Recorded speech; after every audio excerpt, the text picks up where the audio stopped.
വിചാരണ നാടകം അരങ്ങിലെത്തി. ഇപ്പോഴത്തെ കുട്ടികളുടെ IQ ലെവൽ വളരെ ഹൈ ആണ്. അത് നിലനിർത്തണമെങ്കിൽ പ്രോട്ടീനും കാൽസ്യവും അടങ്ങിയ ശുദ്ധമായ പശുവിൻ പാൽ ദിവസവും കൊടുക്കും. നിങ്ങൾ കഴിക്കണം. ജനതയുടെ പാലും നെയ്യും ഭക്ഷണത്തിന്റെ ഭാഗമാക്കണം. ജ്വലന സ്ത്രീ സാംസ്കാരിക വേദി പയ്യന്നൂരിൻ്റെ നേതൃത്വത്തിൽ വിചാരണ നാടകം അരങ്ങിലെത്തി. ഏപ്രിൽ 28 ഗാന്ധി പാർക്കിൽ നടന്ന പരിപാടി പയ്യന്നൂരിൻ്റെ ജനകീയ MLA TI മധുസൂദനൻ ഉദ്ഘാടനം ചെയ്തു. VK ബാലമണി സ്വാഗതവും KM സുലോചന ടീച്ചർ അധ്യക്ഷതയും വഹിച്ചു. Advocate P Santhosh, KP Jyothi, P Shyamala, S Jyothi, Usha Payyanur, VK Nisha തുടങ്ങിയവർ പങ്കെടുത്തു. ചാന്ദിനി KV നന്ദിയും പറഞ്ഞു. വ്യത്യസ്ത വഴികളിലൂടെ സഞ്ചരിച്ച 2 കുടുംബങ്ങൾ, അവർക്ക് നേരിടേണ്ടി വന്ന ദുരന്തങ്ങൾ, അതിനുള്ള കാരണങ്ങൾ പലതാവാം. അത് വലിയ നഷ്ടങ്ങളാണ് ജീവിതത്തിൽ ഉണ്ടാക്കുന്നത്. നമ്മുടെ തിരക്ക് പിടിച്ച ജീവിതത്തിനിടയിൽ മക്കളെ മനസ്സിലാക്കാനും ചേർത്ത് പിടിക്കാനും മറന്നു പോകരുത്. സമൂഹത്തിൻ്റെ കരുതലും അവർക്ക് ലഭിക്കണം.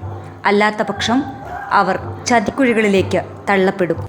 പുറത്ത് നമ്മുടെ മക്കളെ വഴിതെറ്റിക്കാൻ കഴുകൻ കണ്ണുകളുമായി അവർ കാത്തിരിപ്പുണ്ട്.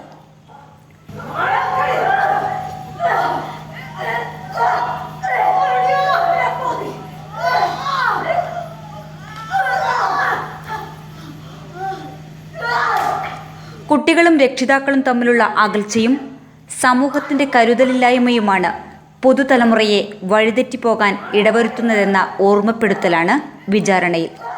മയക്കുമരുന്നുപയോഗം, വർദ്ധിക്കുന്ന കുറ്റകൃത്യങ്ങൾ, ഇതിൽ കുട്ടികൾ മാത്രമല്ല തെറ്റുകാരെന്ന് നാടകം പറയുന്നു. പുതുതലമുറയെ ചേർത്തുപിടിച്ച് വിപത്തുകൾക്കെതിരെ സമൂഹം ഒറ്റക്കെട്ടായി അണിചേരണമെന്ന ആഹ്വാനവുമുണ്ട് നാടകത്തിൽ. പ്രശോഭ് ബാലൻ രചനയും സംവിധാനവും ചെയ്ത നാടകത്തിൽ അരങ്ങിലെത്തുന്നത് VK ബാലാമണിയും ബോബി സുരേഷുമാണ്. നാടകം വീക്ഷിക്കാനും വിലയിരുത്താനും പ്രമുഖ നാടക പ്രവർത്തകരായ ഉദിനൂർ ബാലഗോപാലൻ, രാജ്മോഹൻ നീലേശ്വരം, പ്രകാശൻ ചെങ്ങൽ, OP ചന്ദ്രൻ തുടങ്ങിയവർ സന്നിഹിതരായി. ന്യൂസ് ഡെസ്ക് വടക്കൻ വാർത്തകൾ.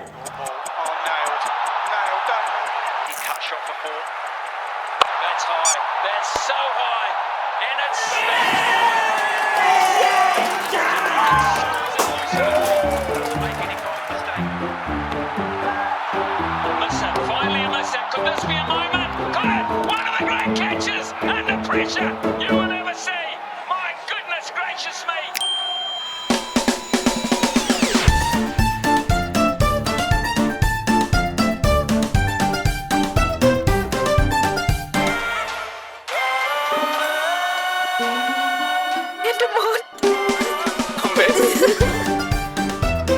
മധുരിക്കും ഓർമ്മകളാൽ മനസ്സ് കുളിരട്ടെ.